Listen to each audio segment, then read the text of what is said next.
Good afternoon, everybody. This is Dr. Mike Talbot, ready to run our webinar this afternoon on becoming a workplace mediator. You're very welcome to join us on this fine afternoon. Just a quick word about me. I'm Dr. Mike Talbot. I started UK Mediation 20 years ago on the back of being a psychotherapist for 12-15 years or so, and have now the biggest organisation in the UK dealing with interpersonal conflict using the techniques of mediation to keep people out of court, keep people out of the employment tribunal, and help organisations to avoid formal processes. So I'm going to be talking this afternoon for about 40 minutes around the topic of becoming a workplace mediator. Just having a quick look at who's with us this afternoon. We have people joining us from the UK and around the world for our webinar this afternoon. So it's a great thing to have you here joining us this afternoon. Here's how we're going to be spending the next 40 minutes. First of all, workplace mediation. Just to make sure we're on the same page with that, I'm going to talk a little bit about what that's all about. Maybe there are still some myths and legends out there about mediation. So we'll spend a few minutes and just sort of define the essential characteristics of workplace mediation, what it is, and perhaps what it isn't. And then talk about how it's provided. So workplace mediation is quite well established in certain industry sectors more than others in the UK, and we'll talk about how that provision comes about, how people actually get to access workplace mediation. Then a little bit about how workplace mediation works. What's the process? I'll be talking through the 7-stage model and helping you to understand sort of the ins and outs of a typical mediation case. We've got an example for you as well. And then an interview with somebody that we trained a little while ago. So to put some flesh on the bones of talking about becoming a workplace mediator, we're going to be hearing from somebody who trained with us a while ago and who's just getting started, really, getting her first cases done and starting off in the world of workplace mediation. We're going to say a little bit about training and getting experience and credibility. It's very important, of course, if you're starting on this journey, that you know where the work is going to come from. And I'll have a few things to say about where you can find work as a mediator. And we'll sort of talk about how you get over the sort of starting blocks with that, really, about how to gain experience and get the credibility that means that the referrals will come to you. And then a tiny bit at the end about how we can help. So I'm going to avoid being too salesy with you today. I want to give you an overview that means you can go away and think, okay, that is for me, or it's definitely not for me, or if it is for me, here's how I get started and here's what I can expect. So throughout the webinar there will be a chance to comment or to ask questions, and we'll invite you to do that as we go along. We'll leave a few minutes at the end for you also to ask questions at that stage. But if throughout the course of the webinar in the next 40 minutes or so you'd like to make a comment or ask a question, then please do feel free just to pipe up. You'll see your chat window coming up there, and you can enter your question or comment in the window and we'll try and address it as we go. So first of all, let's talk about workplace mediation and what it's all about. Well, contrary to popular belief, it's got nothing to do with meditation. We've had that a lot over the years. We have an ongoing confusion with that at exhibitions that we do and talks that I give. It's an unfortunate word. It looks a little bit like meditation. People think it's a soft option or a form of counselling, but let's talk about what it's all about. Maybe if we start with some conflict. So how about we begin by looking at some workplace conflict, and then we can talk about mediation and how it would be used to resolve that conflict. So let's watch a short video clip, and then I can talk about how this situation would be resolved.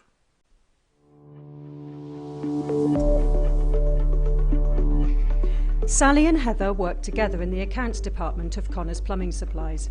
Heather has been in her role for some years, while Sally has only recently joined the department following a reshuffle. There is some bad feeling from Heather over Sally's appointment, with Heather claiming that Sally only got the job because of her friendship with James, the departmental manager. Sally and James had worked together over a number of years before the current reshuffle. Sally claims, in return, that Heather over-scrutinises her work and her timekeeping and is cold and unfriendly with her. The two have quite different approaches to work, and this has begun to cause some tension.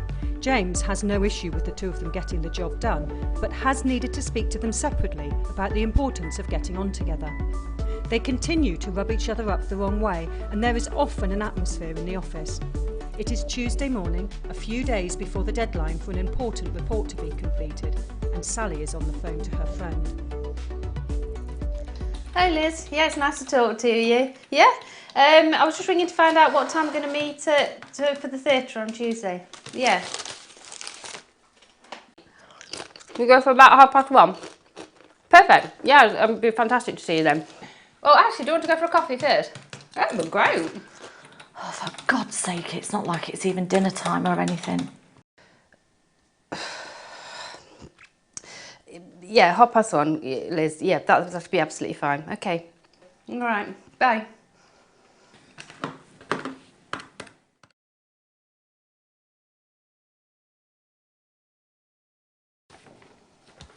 What are you doing at the weekend? Nothing special. Oh, we're going out with Phil. It's his birthday. Do you know Phil from sales? Yeah. It's his 50th. Would you like to come along? No, it's all right. It's not really my kind of thing. Oh, it's his 50. You should really enjoy yourself. Come on, you're fantastic time if you come. Look, I said no, I don't want to go. We've got this important report to get finished. Perhaps we should be getting on with that instead of organising our social life. Well,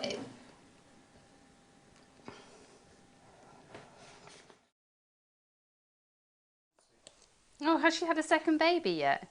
Oh, that's lovely. She had a little boy. What's she called him? Oh, that's really nice. Hold on a minute. Sorry to interrupt. How's your part of the report going? Yeah, getting it done. Do you think you'll have it done by tonight? Only I've got mine finished and I need to work yours into it. By tomorrow. Yes, hi Ruth. Sorry for the interruption. Sorry, Sally, I've not finished. Sorry Ruth, I'll have to ring you back. You've been on the phone for nearly 20 minutes. You could be doing your report then. I'm Before on the that, you phone had a break. to Ruth from Albright. Well, it doesn't sound like it. You was on for at least 20 minutes and before that having a break. Is that right? That's the crux of it, isn't it? You are constantly monitoring when I go for my break. You think you're in charge, well you're not. You're always evaluating what I'm doing and timing when I have my breaks. I've had enough of it. No, I don't. You're just being bloody childish now. For God's sake, can you just get your part of the work done? I've had enough of this. You're an absolute nightmare. I'm going to have to speak to James. Anyway, there's the situation with Sally and Heather. A bit of a workplace fallout. You can see there's a couple of strong characters who have got into a situation not of their doing, within a workplace restructure, a fairly typical situation, and they got very different ideas about how they should work and relate together, and this has clearly led to some communication problems. So a fairly typical situation for us, and we would look at that from the point of view of applying workplace mediation. So what's it for? What's it about? Let's go back to basics and think about the objective of mediation. So in a nutshell, mediation is a way to bring about a better and more constructive conversation between people. So the idea is to avoid the shouting match, avoid the finger pointing and the blame allocation that we're seeing there, and to bring about a much more constructive, positive conversation between them. They need to have their conflict quite clearly, so we're not trying to just pour water on the flames, but we are allowing them to have the conflict conversation, but in a much better environment than having a shouting match in the kitchen, which is what we saw happening on the film. So bring about that much better, much more constructive conversation between these two guys, and ultimately to preclude any need for formal action such as grievances or disciplinaries. So we see Heather storming off to the manager there, and the manager would have a possibility for a conversation between the two of them, but if he or she couldn't sort this out, and if it went on longer, and if they got really fed up, there's a chance that either one of them would step over the line and be into an area where their behaviour would have to be managed, and or there might be a grievance off one of the two because they're unhappy about the conduct of the other party. So we want to preclude the grievance and disciplinary stage, and in general, within a workplace where mediation is used, if we can enculturate mediation into that organisation and have people get used to the idea that you need to have a conversation rather than going to a formal process, then clearly that's better for the organisation, both in terms of the working atmosphere, both in terms of retaining people, being able to attract people to that organisation, but clearly also avoiding all the litigious processes that we quite obviously want to stay away from. And the third thing is about future-proofing the working relationship. So clearly with Heather and Sally in the video, there's more than just an immediate dispute. The immediate dispute is about their roles and how Sally has come into the role, and about their personal habits in the workplace. Heather's use of her earphones so that she can concentrate, that irritates Sally. Sally eating at the workplace and liking to have a sort of quite a chatty, informal relationship with customers and colleagues. That's clearly irritating to Heather. So there's something there about more than just the immediate dispute. We need to sort of future-proof the working relationship. Get these two guys to have a better understanding of each other, even if they don't agree with each other. If they can understand where the other one is coming from, hopefully the relationship would be on a better footing, and any challenges to that relationship could be addressed more constructively in the future. So we're trying to transform that relationship, not just to address the immediate dispute. So that's the underlying set of objectives for workplace mediation. And for it to be mediation, there are some necessary conditions really, so that it's not something else. And workplace mediation essentially has to be voluntary. So if we were going to get these two people into mediation, we can't force them to take part, we can't coerce them into the process, we can't make threats about here's what would happen if you don't take part in the process. It's got to be voluntary, they have to walk towards it, they have to have some inclination to turn up to mediation. It's quite difficult often getting people to sign up for it, but if we can just get them over the threshold into an initial meeting with the mediator, and I'll say a little bit more about that in a minute, then quite often we can get their buy-in and we can get them to a point where they do participate fully in the process, and generally we get a good result, but they have to want to be there. Second thing, which helps with them, with the encouragement to get people to be there, is the confidentiality around mediation. So we have a very strict and explicitly contracted process involving a confidentiality agreement so that no record is retained of the conversations that take place in mediation, and the disclosures outside of the mediation are minimal. What I mean by that is that we can never be quite 100% confidential when we're dealing with workplace disputes. So if we hear about fraud, or if we hear about any criminal activity, or if we hear about any behaviour on the part of either of the two parties that is bringing about a threat of imminent harm or any risk to an individual, then we have to act to ensure that nobody comes to any harm. So we don't retain any record, we don't retain notes, we don't write any report about what people say in mediation, and we don't pass back to the organisation the things that people say or do in mediation, but that's up to a certain boundary over which we may need, just to maintain safety and to minimise risk, we may need sometimes to make a disclosure. But to get people to buy into this, we keep it private, and then they know that things are not going to go any further. The other thing about encouraging people into mediation is the future focus.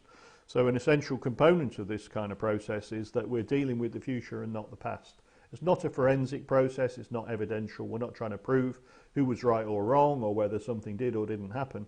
What we're trying to do is get to the point where the two parties have this good conversation and agree as to how they're going to conduct themselves from now onwards. So it's about what they're going to do and what they're going to say differently in order to avoid worsening or compounding their conflict.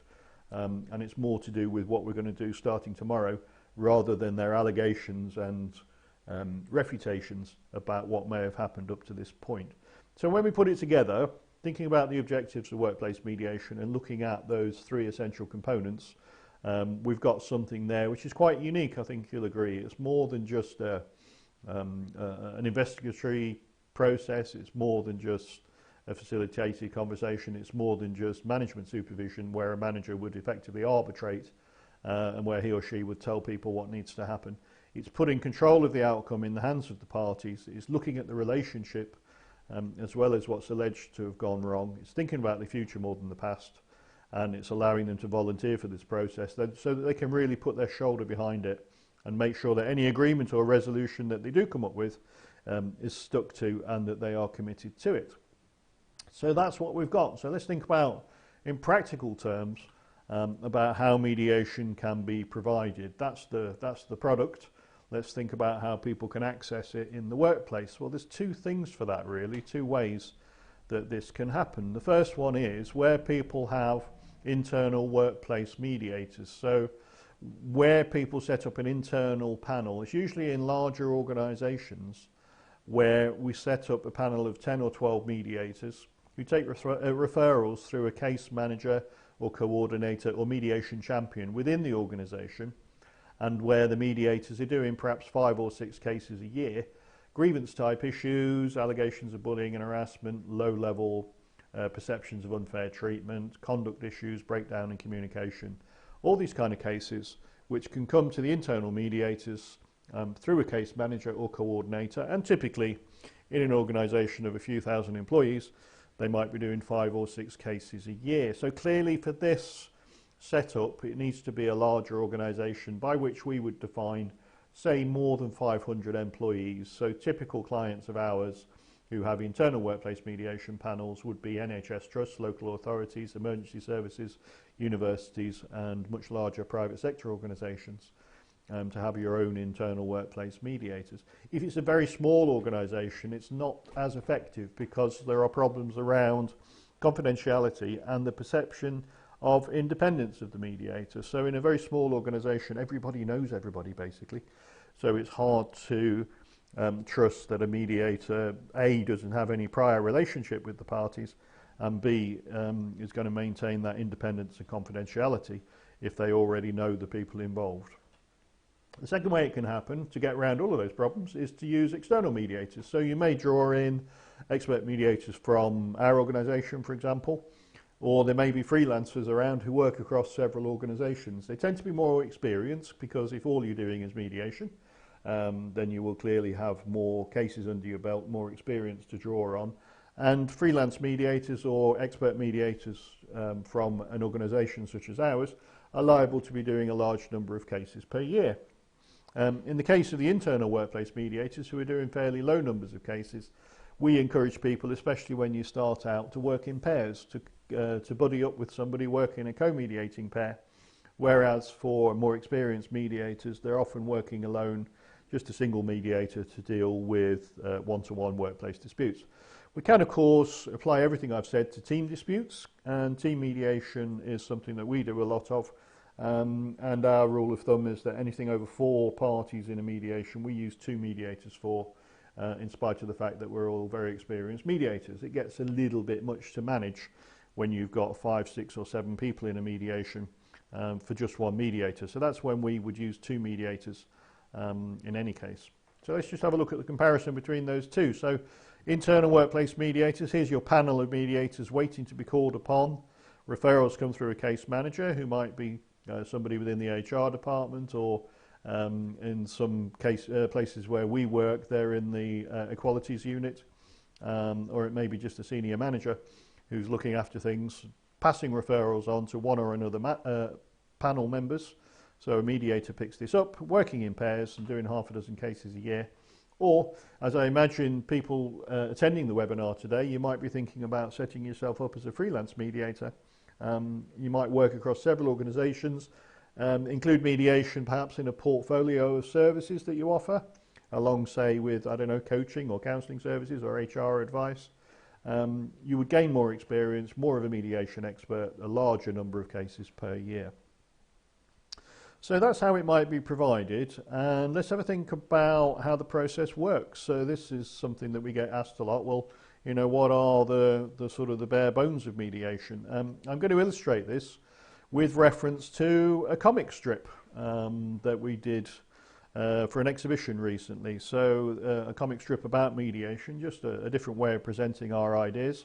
And this is something that we used at the CIPD exhibition. It went down a storm recently. So I'm going to take you through the comic strip of mediation just to illustrate the step-by-step process, the 7-stage mediation model, and how we actually carry out mediations. So we'll take the example of Heather and Sally, and let's have a look at them with this mediator here, just happens to be me, and think about the 7-stage process, the 7-stage mediation model. What we do first is when parties have volunteered for the process and when they come along to mediation, we have this initial contact with party 1. So here in our comic we can see Heather coming along to meet with the mediator, as I say, in private, with an explicitly agreed confidentiality clause, so that Heather knows that things that she says to the mediator are not going to go any further. The idea is to help Heather to tell her story, from her point of view, to give her perceptions of the conflict, and especially for her to talk about what she needs to happen. So coming back to this idea about future focus, it's fine for them to tell about the history of the dispute, and people usually want to do that, but we will encourage them to come around at some point to talking about what they want to happen in the future as well. So we spend that bit of time with party one, and then we move on to hearing about what's been happening from party two as well. So we want that initial contact with both parties. Each of them would get around about an hour and a quarter, something like that. So this would fill up usually the morning of a mediation day, with 2 appointments around that long, and a little breather in between, a chance for the mediator to hear about the story from the 2 points of view. Mediator's job is not to form an opinion about who's right or wrong, but to consider whether, in our stage 3, it's appropriate to bring the 2 parties together. So here's our mediator pondering this question about, shall I get these 2 in the same room? Sometimes it's not appropriate at the beginning to bring people in the same room if it's a very high temperature conflict, if there's a high chance of verbal aggression between the parties, and certainly if there was any chance of physical aggression, then we wouldn't even think about bringing them in the room together, and we might shuttle between the 2, keeping them in separate places, and the mediator moving between the 2 to get the foundations laid for a face-to-face conversation later on. However, in the case of Heather and Sally, the degree of conflict that we saw is fairly typical, if even a bit low level. And we would consider in this case that at stage 3, yes, we'll take it forward to a joint session. So the joint session begins with our stage 4. And in stage 4, we've got the face-to-face meeting where we hear from both parties, first of all individually, and then we get them to put their heads together and come up with an agenda. So Sally here has got a lot to say about how Heather acts like she's my boss. She's always checking up on me. Whereas Heather's saying, well, look, she's a nightmare. She can't do her job properly. She's always interrupting. She goes on long breaks, etc. So they have their various beefs and complaints about one another. And what the mediator will do is to frame this into an agenda of things that need to be discussed. So they would jointly come up with this sense of a list of issues that need to be taken on.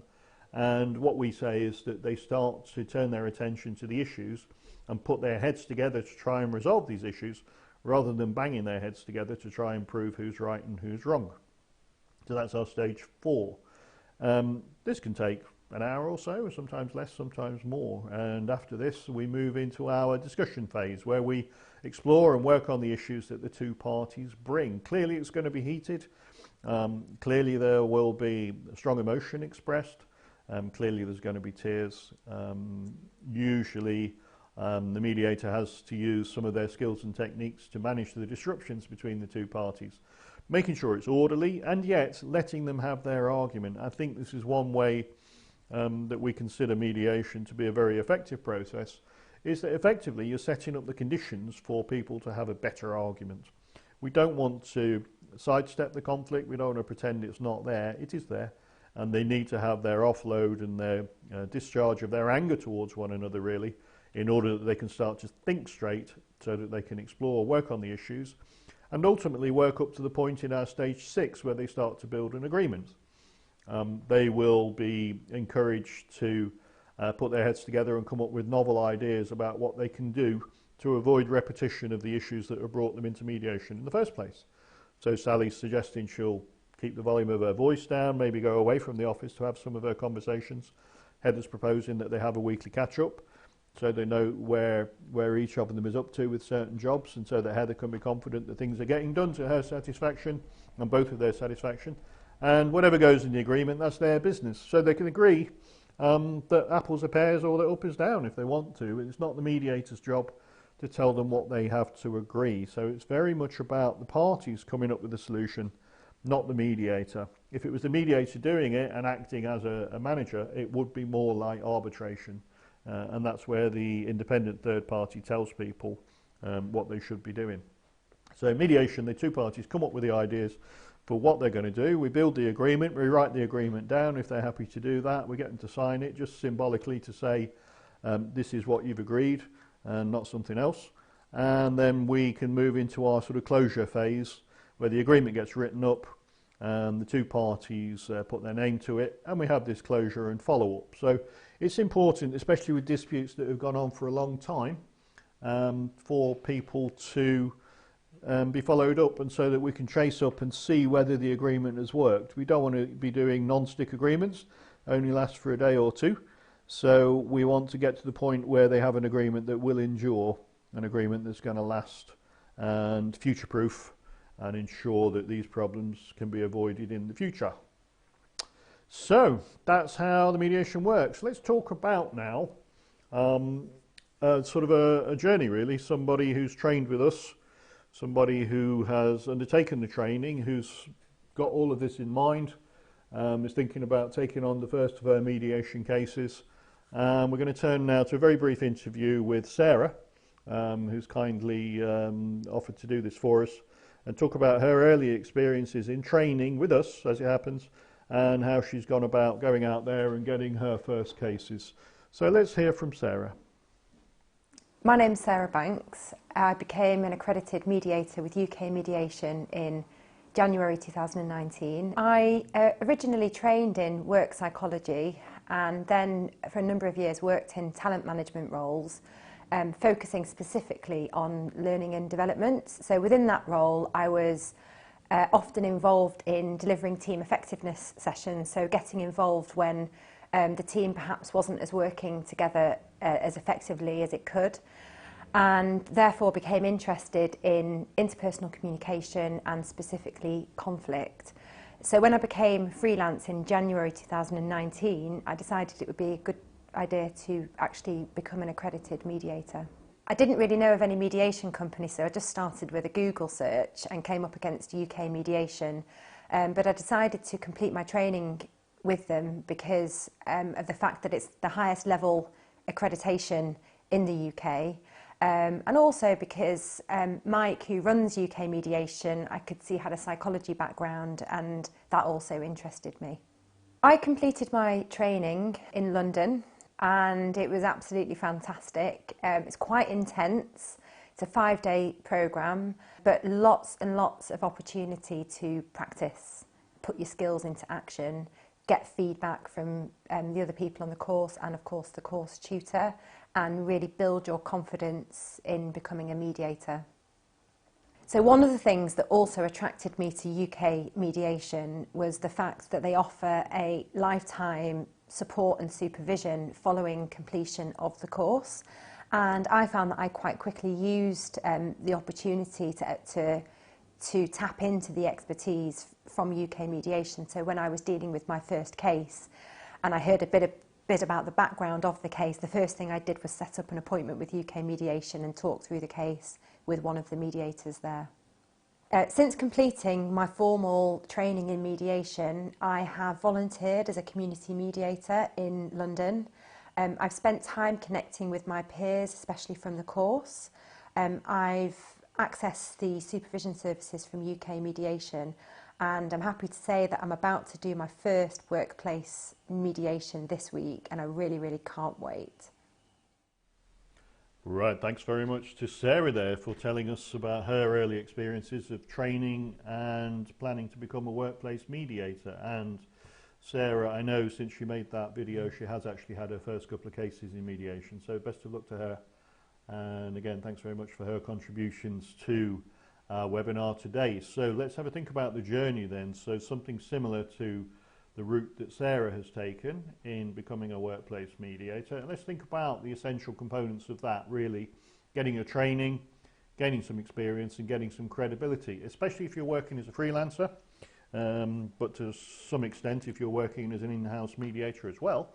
You do need to get the credibility so that you'll get the referrals and so that people can trust this process. I think it's a very key element of mediation, working as a mediator, that we can't overlook. You know, your people that get referred to you need to know that they're in safe hands, that they can trust the process, and that you have that credibility, that they're going to open up to you and tell you about what's really going on at quite a personal level sometimes. So let's start with start at the beginning and think about the training. So what's all this about? Well, what you need is a proper qualification. What we suggest is amongst the many training courses that are out there, some that are externally accredited, most of which are not, look for something that is externally accredited. So you need to know that it has this academic credential, that it is a proper criteria-based assessments, that there are some sensible learning objectives, some sensible learning outcomes. You're looking at a 40-hour course, and ours is pitched at level 4, which is about the same level of complexity as the first year of an undergraduate degree. So you want to know that it's externally recognised, it's proper qualification. On Ofqual is the regulator of examinations in England and Wales, and our qualification sits alongside A-levels and undergraduate degrees. You know exactly what level it is, you know what complexity it is, you know how much learning is involved because of having this external accreditation. So I would say as a very basic, even if you don't train with us, look for an externally accredited course and avoid, with quite a wide berth I would say, these courses that people have made up and clearly don't have any external accreditation or quality assurance. What I would say for freelancers is look for a public course, so open access courses all year round that we run in various venues. And if you're looking at working as an in-house mediator, there'll clearly be a group of you, typically 10 or 12 people. And what we can do if we come to you and train you is give you everything you need to get started, and unlimited post-course support. So this is something that we offer, and it's a unique thing in the field, that we give you unlimited support for your first cases. So when you're thinking of becoming a workplace mediator, what you want to do, whether you train in an open access course or as an in-house course actually, is you want to have a hotline that you can get some advice and help, particularly with critical issues in your early mediation cases. So we offer that for free. Unlimited post-course support. Give us a shout, and we can help you with any of your dilemmas or critical incidents in mediation cases. The next thing you want to do after you get trained is you want to get experience, and this is where we get into issues about getting your first cases, that difficult catch-22 where if you've got no experience it's hard to get cases, but if you can't get cases it's difficult to gain the experience. So how do you get around that? Well, if you're setting yourself up as a freelancer, what you need to do is to exploit your existing connections and your expertise. So if you've been working in the accounting field, for example, you may have examples within accountancy firms, between accountants and their clients. You need to know, you need to be able to get your foot in the door really, so that you can get your first referrals, befriend your HR contacts, tap into the expertise you have. We trained somebody a little while ago, I'm sure she won't mind me mentioning.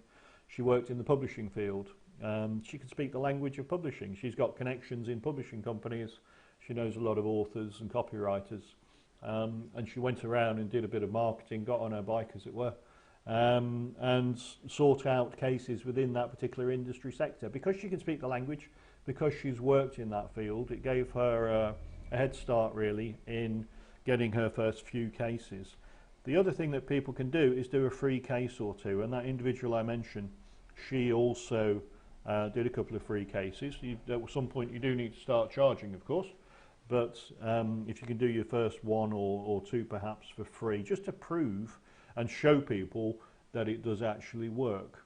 Get yourself a good website. It's not expensive these days to get a decent looking website that you could possibly edit for yourself as well, but it's essential because people are going to look, the first place we're going to look is on the internet if we're looking for workplace mediation. So this would be a good way to do it. And also when you're getting started, if you can buddy up with somebody, perhaps somebody that you've met on your training course or somebody that you know who's already working as a workplace mediator, this co-mediation or working in a pair can really help you when you're getting started. So to have that extra backup, that sense of more confidence, so that you can go out there and do a really good job. The repeat business is there, so the essential thing is to do one or two cases well, and also to promote mediation and market yourself. What I mean by that is that a lot of people don't understand what mediation is all about. So we need to promote mediation as a service, as a product, as my kids would say, as a thing, but also to market yourself. So some of it's about awareness raising. It's about helping people to understand what mediation is and what it isn't, and at the same time convincing people that you're the right person to be doing it. Okay, so again, getting experience. If you're working as an in-house service, so if you are part of a mediator panel within an organisation, you want to promote and publicise your service. So I do say to people, you need some internal marketing. You've got to get people know within your organisation that mediation is available, what it's for and how they can access it. And the key thing with that is to appoint a mediation champion. somebody within the organisation that everybody knows is going around with the T-shirt with the big M on it. So they are the person that can lead people towards mediation. They can chew people's ears at senior management meetings. They can be there at inductions. They can help out with promotional materials on the intranet, etc., etc. So it's really important within an organisation that we have this internal marketing and that you have a mediation champion, and also running awareness events. And we can help out with that. We can give you some ideas and materials for how you would run awareness raising within your organisation. And of course, the co-mediation thing works just as well when we're talking about in-house services as when we're talking about freelance providers. And a key thing for us is about consultative support. So once you get started and you need the case supervision, it's a very, very important thing to make sure that what you're doing is effectively putting your training into action. So going from the classroom to the actual cases is quite a transition. So we offer consultative support, either groups or individually. With in-house services, it's usually done as groups.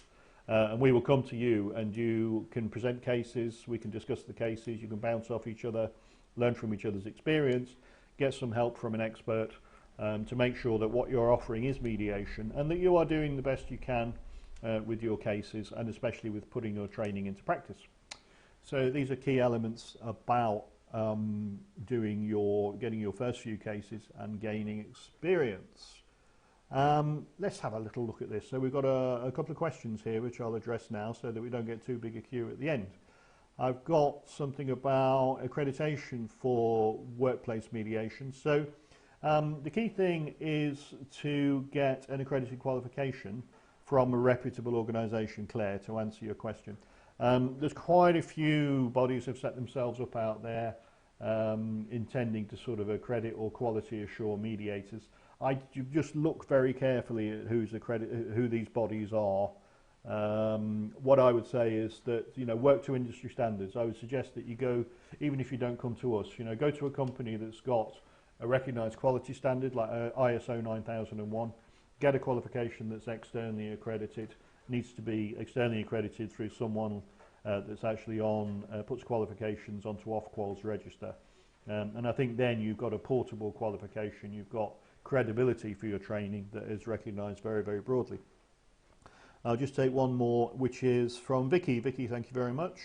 Your question is about intake within the organisation, intake of mediation cases. Is there an obligation for the mediator to report back to that person or not? What about confidentiality? That's an interesting question, Vicky, because mediation is quite unique in that regard. We have referrals from within an organisation.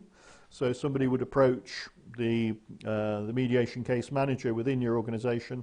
They send the case out to a mediator. The only obligation is for the mediator, no, it's not an obligation, it's an expectation, that the mediator would report back, yes, the case is resolved, or no, it isn't. But what we also ask is that when parties do reach an agreement within mediation, if they consent, what we suggest is that they might feed back their agreement to a local manager so that that local manager can help them to carry out the terms of that agreement. But the mediator doesn't feed back the detail of what people say or do. The confidentiality operates so that parties can speak freely and honestly, and we make sure that we maintain that very, very strictly. So the mediator doesn't have any obligation or expectation to feed back the detail of what people say to them.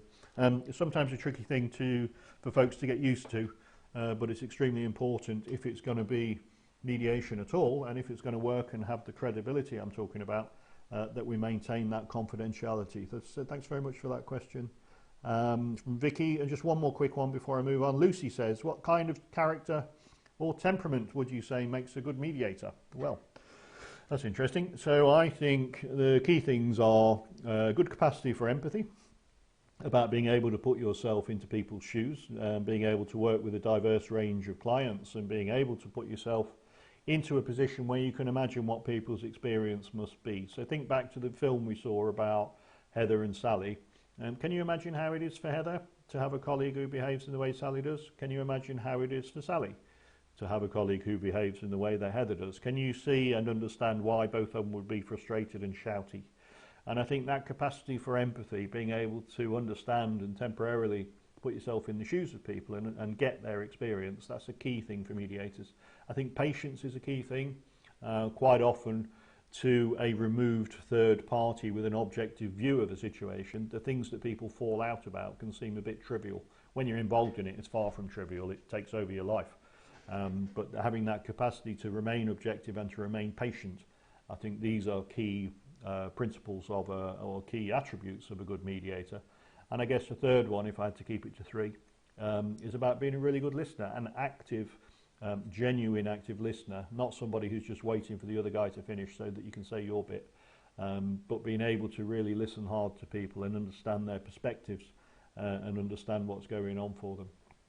So thanks for that question about the attributes of a good mediator. I'm going to move on. I'm sorry we lost a couple of minutes earlier on because we had a little bit of a audio freeze, so I'm just going to sort of try and catch up a bit. So getting on with this, so gaining experience in mediator, what I would say for in-house services, the key thing is, as well as what I've said, is about evaluation. We've got to know that your investment is giving some return, and we can help you with that. If you're setting up some in-house mediation facility, we can help you to evaluate and to make the case for your mediation service as well. So let's make sure it's working. Let's make sure it's working both at the individual case level, but also stepping back from that and looking at how many grievances are being precluded, how many people you're retaining that would otherwise have left, how many disciplinary processes have been precluded because of using mediation instead. Okay, so we talked about training, we talked about gaining experience. Let's have a think about credibility, and this comes back to the question about accreditation of mediators as well. Thank you, back to your question, Claire. How do you gain credibility? Well, we say get accredited mediator status with UK Mediation, so an ISO 9001 accredited company, invested in people, external accreditation at level 4, etc., etc. 20 years experience in this field. The greatest credibility is to get accredited mediator status. We give you a code of practice. This is a good one for credibility. So when you, especially as a freelancer, but also as an in-house, when you're pitching up and encouraging people to use your services, they need to know that you have some ethical code of practice. You need to give people an assurance of the quality and your integrity and accountability if things go wrong about the service that you're about to offer. So we can provide you with a code of practice actually to bring this about. What we say as well for credibility is try and show, not tell. What I mean by that is demonstrating what you can do as a mediator, possibly through a sort of a live forum event where you actually enact a workplace mediation, or showing people by doing a free case that actually this thing really works very well. It's far more effective than just telling people what it's about. So we say if you can demonstrate mediation, show people what it involves, show people that it can be effective, it's much more likely to bring about the repeat referrals. And the key thing is when you're getting started, when you're trying to become a workplace mediator, the tricky thing is getting those first couple of cases. But if you do it well, you know, I can almost guarantee you will get the repeat business. Very quickly, just in terms of how we can help, I'm not going to do a salesy thing here, but I can tell you that we've got courses coming up. Do a public course with us if you're thinking about freelance. You can do an in-house course if you're thinking about the sort of internal mediator panel idea. Full support and setup package if you do the in-house with us. We can also offer case supervision. We offer the consultative support either for individuals or particularly for in-house. We can do it with groups.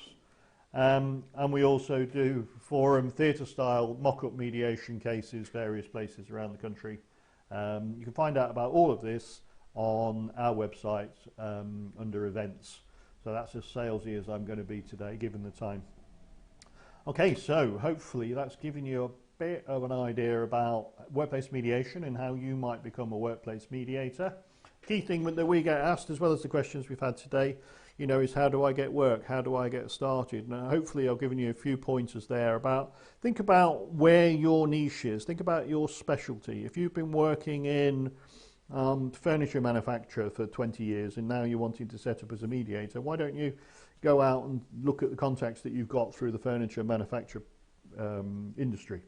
I imagine there's plenty of workplace conflict in that area. So use an area that you speak the language, where you have contacts, where you've got a foot in the door. Get the good training, try and gain experience, make sure you've got the credibility behind you. Like we say, we've trained 5,000 mediators over the last 20 years. We can give you plenty of help with all of these things with our training packages and everything that comes with them. Okay, so one or two other questions just coming in now. Whilst we just gather those up, I'll say that there's a couple more webinars around the corner. To go with this webinar, talking about becoming a workplace mediator, if you're thinking about setting up in-house, we've got another webinar next March on launching a mediation service. So, complimentary webinar to the one today, how to set up a service in-house. And we'll be going into some of the detail of that in the webinar in March, launching a mediation service. Oh, look, I've got a conflict there. No, it's actually in November. Forget about 15th of March. It's actually in November. Scratch that. So, launching a mediation service in November. Another one coming up in December about preventing homelessness with mediation. We do a lot of work with organisations who work with people who are at risk of homelessness. And in January, we're talking about mediation in higher education, the university sector. And then the month after that, we're doing local authorities. So talking about councils, local authorities, and looking at using mediation within local authorities for resolving workplace disputes. Okay, so there's some forthcoming webinars. I'm going to finish with one question here from Anne, and then we'll wrap up for today. About this type of mediation, does it work with teams as well as with two parties? Yes, it does indeed. And our record is 38 people, Anne. Thanks for the question. But we quite typically work with work groups of about 5, 6 or 7 people. Those kind of numbers, it can be beneficial, even with experienced mediators, to use 2 mediators working together, just on the principle of 4 ears are better than 2. And if it gets very vocal in a joint meeting with 6 or 7 people, it's helpful to have 2 mediators there. So yes is the short answer, Anne. The model that we use works very, very well with team mediation. It's a bit of a specialism of our organisation, working with teams, something that we do a lot of. And yes, it's highly successful. Okay, I have a correction here. So for launching a mediation service, we're talking 15th of November. If you want to find out any more details about any of our webinars, you can visit our website. You're very welcome. And here's some details for how you can keep in touch with us. Check out our YouTube, like and subscribe. Follow us on Twitter. Take a look at that handle there, UK Mediation. We've got a LinkedIn account. Very welcome to invite a connection on that. And check out our Facebook as well. So anything that I've referenced in terms of courses or dates or webinars today, you can find details of that on the website. And we'd be delighted to stay in touch with you and hear more from you in the future. So we hope that's been helpful to you. Sorry about the sound glitch early on. I think I've caught up. That's our webinar on becoming a workplace mediator. Thanks very much for watching.